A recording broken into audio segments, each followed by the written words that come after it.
एक गांव में सुशीला शांति नाम की सास बहू रहती थी। वो दोनों सिर्फ नाम की ही सास बहू थी। दोनों माँ बेटी और अच्छे दोस्तों की तरह रहती थी।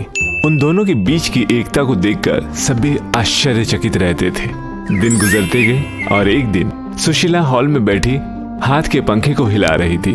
अरे बाप रे, ये गर्मी सांस नहीं लेने दे रही है। आज कुछ ज्यादा ही है। लगता है बारिश होगी शायद। गर्मियां आते ही ये मुश्किलें शुरू हो जाती है। बिजली भी नहीं है। फैन कूलर का क्या फायदा जब बिजली ही ना हो तो। कहते हुए पंखे को हिला रही थी। इतने में बाहर से शांति हाथ में एक बैग लेकर अंदर आती है।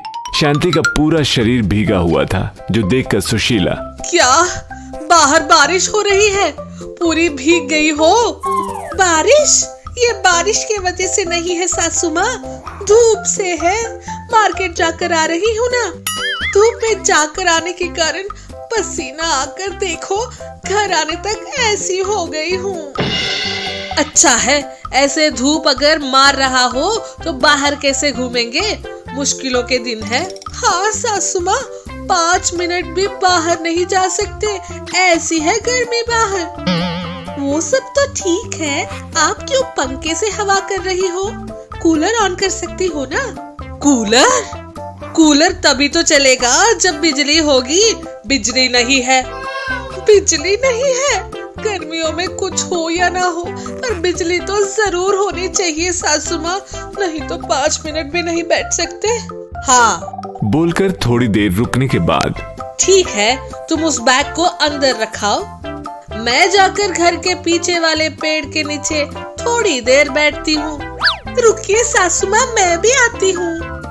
कहते हुए अंदर जाकर उस बैग को रख कर आती है। इस बीच बिजली आ जाती है। तुरंत कूलर ऑन करके दोनों उस कूलर के सामने बैठकर ठंडी हवा का मजा लेते हुए, सासू माँ, गए हुए प्राण फिर से लौट कर आ गए लगता है। हाँ, बोल रही थी कि इतने में शांति का पति सुमेश आकर कूलर के सामने बैठे सास बहू को देखकर, सास बहू दोनों कूल होकर कूलर के सामने बैठकर क्या कर रहे हैं? मैं इस कूलर की तरह घूम रही हूँ, फैन को हाथ से घुमा रही हूँ और सासू माँ उस फैन से आती हवा को बाहर बेच रही है। कहती है। वो बात सुनकर सुमेश शॉक्ड हो जाता है। अच्छा, बहुत बड़ा काम कर रही हो, तो फिर मैं कूलर को स्विच ऑफ कर देता हूँ। तुम फैन घुमाओ और माँ हवा बाहर भेजेगी, ठीक है ना? कहता है, जो सुनकर सास बहू दोनों शॉक्ड हो जाते हैं। नहीं, मैंने तो जोक किया था। मैंने क्या केक किया? मैंने भी जोक किया है। कहता है। सास बहू दोनों शॉक्ड हो जाते हैं। ठीक है, क्या पियोगे? ठंडा ठंडा जो भी लाओगी वो पीऊंगा। पानी लाती हूँ, रुकिए ना। कहकर वहाँ से उठकर चली जाती है। उसके जाते ही सुमेश आकर सोफा में बैठ जाता है। सुशीला भी आकर सुमेश के बगल में बैठ जाती है। शांति पानी लाकर देती है। सुमेश उस पानी को पीकर, ये क्या, पानी इतना ठंडा है? आपने ठंडा कहा था ना, इसलिए बर्फ के टुकड़े डालकर लाई हूँ, पीजिए। Ice water? ऐसे पीऊंगा तो जुकाम हो जाएगा। आपने कहा और मैं ले आई, बस। कितनी बेवकूफ हो तुम। माँ, इस हफ्ते हम लोग सभी मिलकर नानी के गांव खेत देखने चलें क्या? मैं नहीं आऊंगी। किस लिए माँ, क्यों? इस गर्मी में इतनी दूर जाएंगे तो लू लगाकर वही चली जाऊंगी। इसलिए तुम्हारे लिए एक नया प्लान बनाया है माँ। कार में बैठोगी तो ठंडा रहोगी, बिल्कुल गर्मी नहीं लगेगी। कहता है। उसकी बात सुनकर सास बहू दोनों शॉक्ड हो जाते हैं। शांति आश्चर्य से, अच्छा, क्या किया जी? नहीं बताऊंगा, अगर तुम ही देखो। सरप्राइज है क्या? वाह सासू माँ, ये हमें कोई सरप्राइज देने वाले हैं। चलिए चलकर देखते हैं। चलो। कहते हुए तीनों बाहर आते हैं और घर के सामने खड़ी कार को देखकर शॉक्ड हो जाती हैं। उस कार को सूखी घास और गन्नी की थैलियों से ढका हुआ था, जो देखकर दोनों शॉक्ड हो जाती हैं। देखिए, गर्मियों में आप लोगों को धूप से बचाने के लिए अच्छा कवच है ये। कह रहा था तो सास बहू दोनों हैरान होकर देख रहे थे। जी, ये क्या है? बर्फ का कवच। क्या? ये गर्मी से बचाकर हम लोगों को ठंडक देगी। अरे, दिमाग खराब हो गया है क्या? कार पर घात लगाकर बर्फ का कवच कहकर कलरिंग दे रहे हो? पागल हो गए हो? पागल नहीं, एक बार इस कार में बैठकर तो देखो कितना ठंडा लगेगा। सच में क्या? तुम बैठकर तो देखो। कहकर उन दोनों को जबरदस्ती चढ़ा देता है। सास बहू दोनों उस कार में जैसे ही बैठते हैं उन्हें ठंड लगती है। अब तक बाहर की गर्मी उस कार में बिल्कुल भी नहीं थी। सास बहू दोनों हैरान होकर एक दूसरे का चेहरा देख रहे थे। सासू माँ मस्त है ना?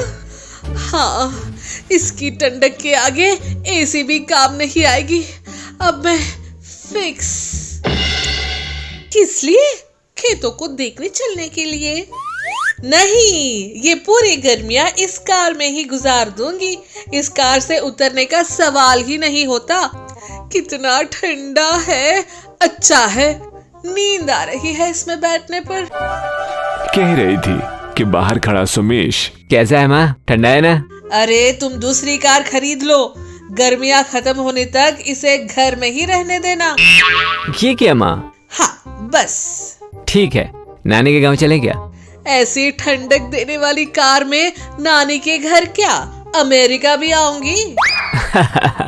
देखा ना, सुपर कूलिंग कार को देखकर आप लोग कैसे बदल गए। थोड़ी देर पहले कहीं नहीं जाएंगे ऐसा कह रही थी। तुमने इस तरह का बंदोबस्त किया है, हमें थोड़ी ना पता था। अच्छा आइए, मुझे भूख लग रही है, खाना लगाइए। अरे आज एक दिन सासू माँ को परोसने को कहिए। क्यों, किस लिए? मतलब मैं ये कार नहीं उतरना चाहती, अपनी माँ को कहिए प्लीज। माँ तुम आकर परोस दो। क्या परोसूं? पेड़ की तरह हो? प्लेट में खाना परोस कर नहीं खा सकते क्या? जाओ खुद परोस कर खाओ। कहती है जो सुनकर सुमेश शॉक्ड हो जाता है। क्या माँ, कूलिंग कार आते ही अपने पति को भूल गई? अपने बेटे के पेट की जलन तुम्हें दिखाई नहीं दे रही? अरे जाने को कहा ना। तुम अगर ऐसे ही कहोगे तो कल से खाना भी तुम्हें ही बनाने को कहेंगे। कहती है उसकी बात सुनकर सुमेश शॉक्ड हो जाता है। रहने दो, आप लोग कम से कम खाना बना दो, मैं खुद खा लूंगा। कहते हुए वहाँ से जाने लगता है कि शांति अजी सुनिए। कहकर बुलाती है। उसकी आवाज सुनकर हाँ बोलो, खाना परोसोगी क्या? अरे वो नहीं, आप खाना खाने के बाद गर्मा गर्म पकौड़ियाँ बना कर लाएंगे क्या? इस ठंडी कार में बैठकर गरम गरम पकोड़े खाने का मन कर रहा है। कहती है जो सुनकर सुमेश शॉक्ड हो जाता है। ये एपिसोड भी आपको पसंद आया ना? फिर देर किस बात की, अभी हमारे चैनल को सब्सक्राइब कीजिए, घंटी भी जरूर बजाइएगा। इस एपिसोड में आपको जो अच्छा लगा नीचे कमेंट में लिखिए। आप लोगों के मुंह से आहा कहलवाने वाले और भी वीडियोस के लिए देखते ही रहिएगा आहा टीवी।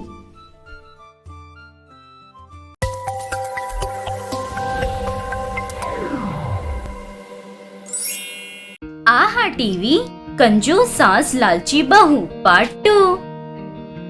रिकैप।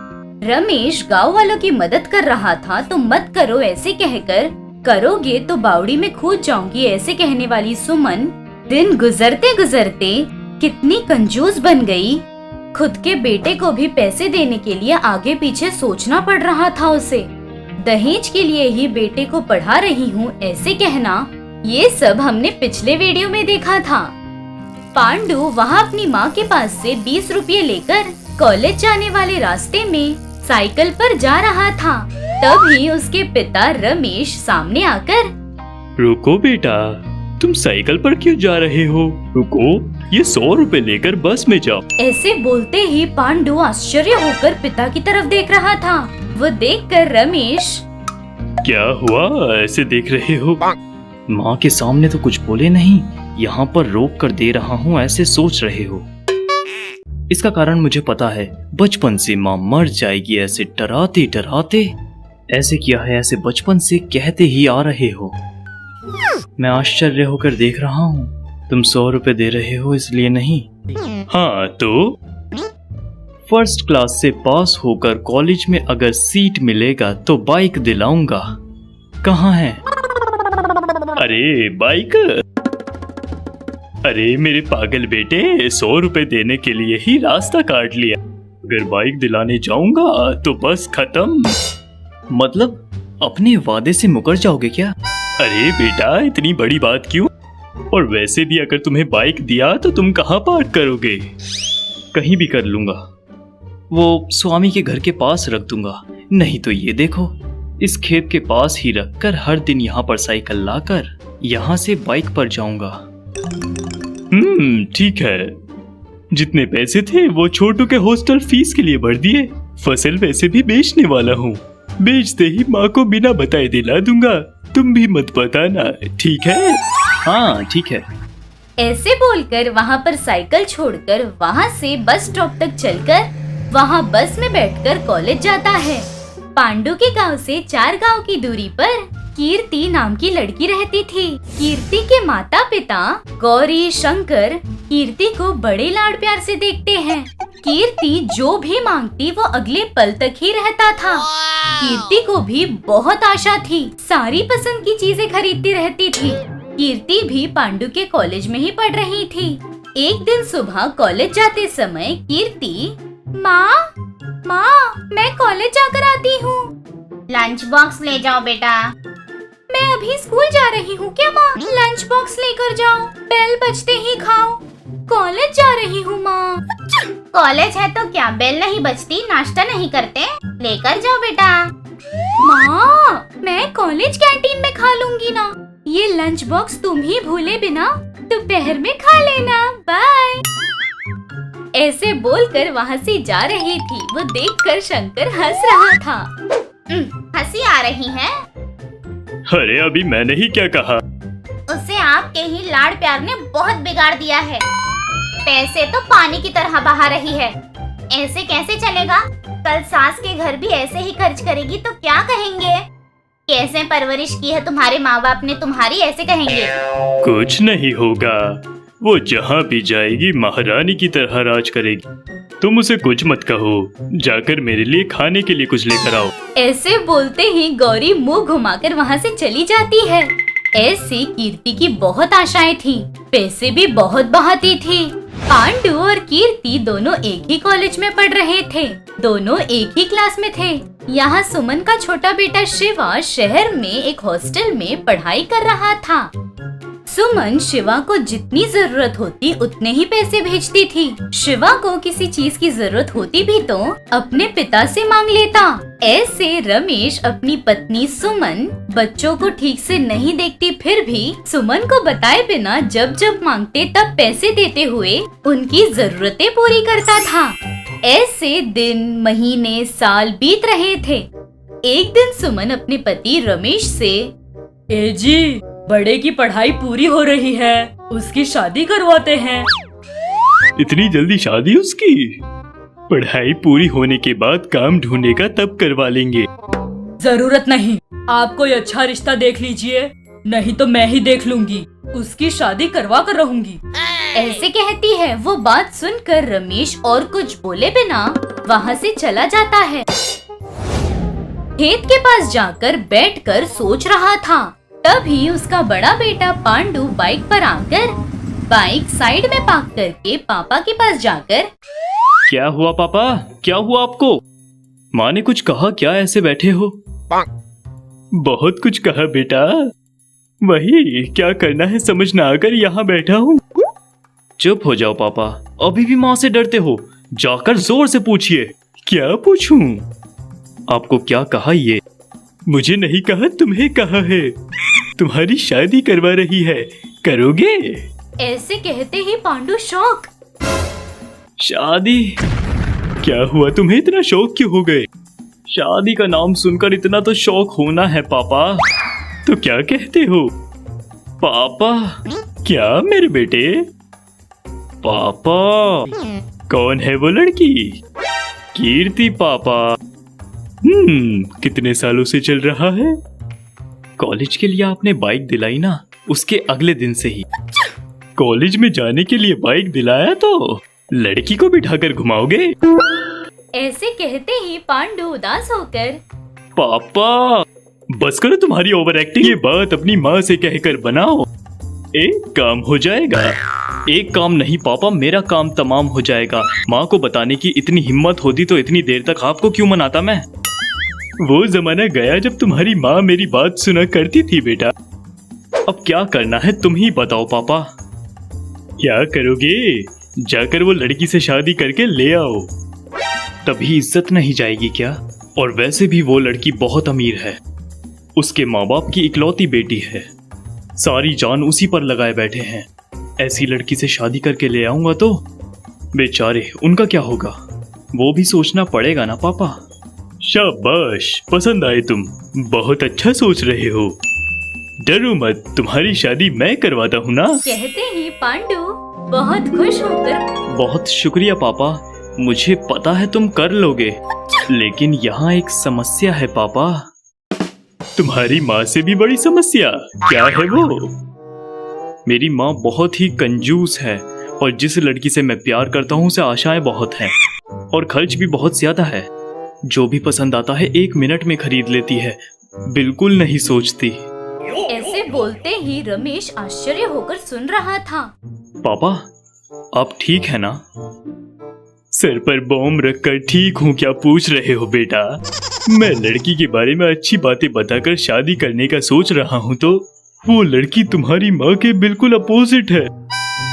इसीलिए तो हमारी शादी करवाने के लिए आपसे बोल रहा हूँ। प्लीज पापा। ऐसे रमेश से कह रहा था। तो रमेश क्या करता है? पांडु और कीर्ति की शादी करवाता है या नहीं, ये हम अगले वीडियो में देखेंगे। तब तक के लिए देखते रहिए आहा टीवी।